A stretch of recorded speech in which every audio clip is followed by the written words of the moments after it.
మీ ఎలాంటి వ్యాపార ప్రకటనలకైనా వెంటనే మా ఛానల్ సంప్రదించండి. శ్రీ గురుభ్యో నమ.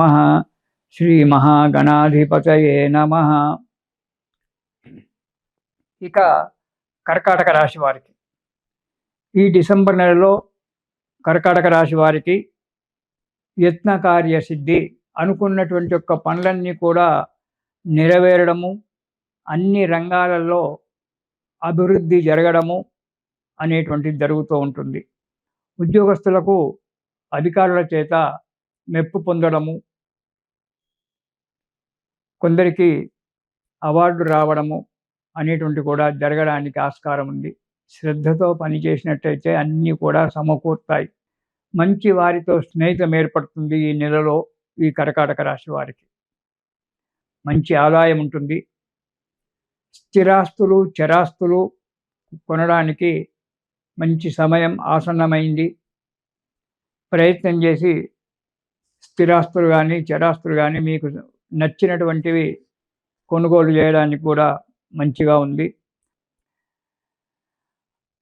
తర్వాత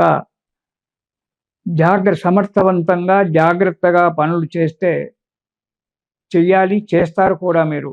కానీ కొన్ని విషయాలలో నిదానం వహిస్తారు. నిదానం అంటే చాలా నిదానం. రేపు చేతానులే అనేటువంటి ఉంటుంది. అలాంటి యొక్క అలసత్వం లేకుండా, నిదానం అనేటువంటిది ఎక్కువగా లేకుండా పనులు పూర్తి చేసినట్టయితే 10 మందిలో మెప్పు పొందడము అనేటువంటిది జరుగుతూ ఉంటుంది. మీరు చేసేటువంటి యొక్క ప్రతి కార్యక్రమానికి మిత్రుల యొక్క సహకారం కూడా లభిస్తుంది. కుటుంబ సభ్యుల యొక్క సహకారం కూడా లభించడానికి మంచి సమయం ఉన్నది ఈ డిసెంబర్ మాసంలో. మీకు 1వ వారం కనుక చూసుకున్నట్టయితే కొద్దిగా అనారోగ్యం ఏర్పడడానికి ఆస్కారం ఉంది. కానీ మీరు వృధా సంచారం చేస్తుంటారు, అది కూడా ఎక్కువగా. ఆ వృధా సంచారం చేయడం వల్ల మీకు ఆరోగ్య నష్టం అంటే అనారోగ్యం ఏర్పడము, డబ్బు అనవసరంగా ఖర్చు కావడము, డబ్బు ఖర్చు అయింది కదా అని చెప్పి దిగులు పడుతూ కూర్చోవడము, దీనివల్ల ఈ ప్రయాణాల వల్ల అకాల భోజనం ఏర్పడము, సమయానికి భోజనం చేయకుండా ఉండడం వల్ల కూడా అనారోగ్యం ఏర్పడడానికి ఆస్కారం ఉంది. కొంత వ్యాకులత ఏర్పడుతుంది. కాబట్టి ప్రతి విషయంలో ప్రయాణాలు అధికంగా పెట్టుకోకుండా జాగ్రత్తగా ఉండడం మంచిది మొదటి వారంలో. ఇక 2వ వారం కనుక మనం చూసుకున్నట్టయితే వృత్తిలో చిన్న చిన్న చిక్కులు రావడం జరుగుతుంది.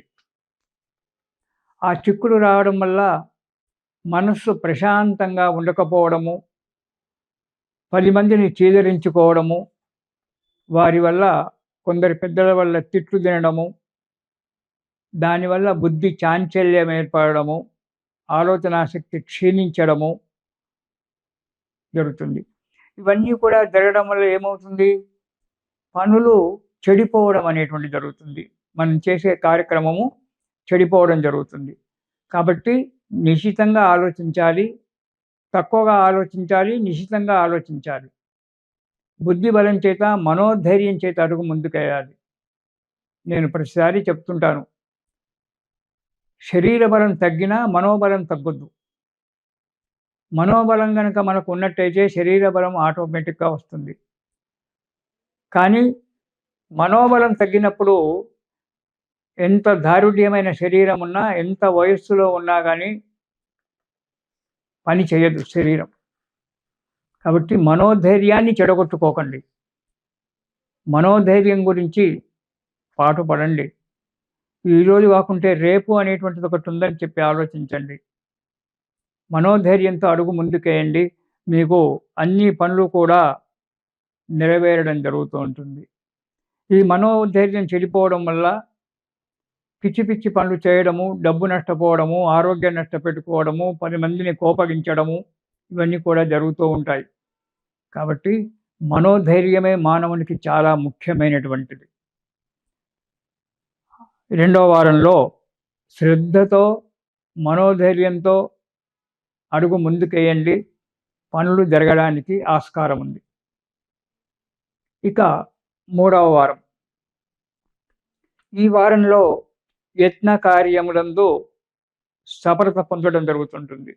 మీరు ఏదైతే కార్యక్రమం చేయాలని చెప్పి అనుకున్నారో, ఆలోచనలో పెట్టుకున్నారో, ఆ కార్యక్రమానికి ఈ నెలలో రూపుదిద్దడం అనేటువంటిది జరుగుతూ ఉంటుంది. ఆర్థిక పరిస్థితి కూడా మెరుగుపడుతూ ఉంటుంది ఈ 3వ వారంలో. కొత్త వస్తువులు అంటే కొత్త పనులు కనుక్కోవడం జరుగుతుంది. సైంటిస్టులు ఉంటారు, డాక్టర్లు ఉంటారు, మంచి మంచి మేధావులు ఉంటారు. వాళ్ళు కొత్తనైనటువంటి ఒక విషయాన్ని కనుక్కోవడము జరుగుతూ ఉంటుంది. దానివల్ల సంఘంలో కీర్తి ప్రతిష్టలు మెరుగుపడడం అనేటువంటిది జరుగుతూ ఉంటుంది. ఆరోగ్యంలో కూడా కుదుటపడుతుంటుంది. మీరు చేసినటువంటి ఒక పనికి మీకు 10 మంది చేత మెప్పు పొందడము, మనశ్శాంతిగా ఉండడం కూడా జరుగుతుంది 3వ వారంలో. ఇక 4వ వారంలో ఆదాయం బాగానే ఉంటుంది. చేసే వృత్తి వ్యాపారాల్లో అభివృద్ధి కూడా కనబడుతూ ఉంటుంది. కానీ అధిక ప్రయాణాలు చేస్తుంటారు. ఈ అధిక ప్రయాణాలు చేయడం వల్ల కొన్ని ఇబ్బందులు రావడానికి ఆస్కారం ఉంది. ప్రయాణంలో కూడా జాగ్రత్తలు అవసరం. మీరు ప్రయాణాలు చేస్తుంటారు, కానీ జాగ్రత్తగా ఉండడం చాలా మంచిది.